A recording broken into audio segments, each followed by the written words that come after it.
Nau mai ki whakamiere. Welcome to Whakamiere, a podcast where we share te reo Māori translations of stories. Each week we release a new Paki Poto, and each month a longer form Paki Waitara.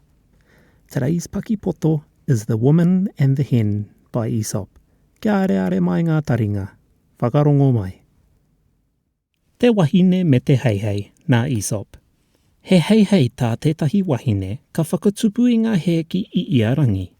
Ina rā te hiranga o te momo manu nei, nā whai anō i kounga ngā hēki i pai hoki te utunga atu.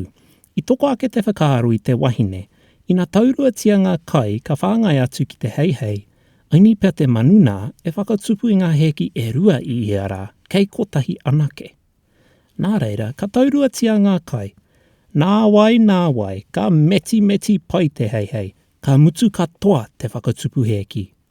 Ko te kiko o te kōrero, ka pā he meka te tau. The Woman and the Hen by Aesop. A woman had a hen that laid an egg every day.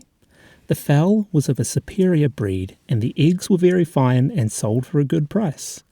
The woman thought that by giving the hen twice as much food as she had been in the habit of giving, the bird might be brought to lay 2 eggs a day instead of 1. So the quantity of food was doubled. The hen thereupon grew very fat and stopped laying altogether. The moral being, figures are not always facts. Tēnā koe I tau whakarongo mai. Thank you so much for listening to today's episode of Whakamiere. Tune in each week for a new podcast, and if you like our kaupapa, please consider supporting us on Patreon. Patrons get early access to the podcast, PDFs of all the stories, and exclusive voting on future Paki Waitara. Ko taurapau e mihi nui ana e hoa mā, hei a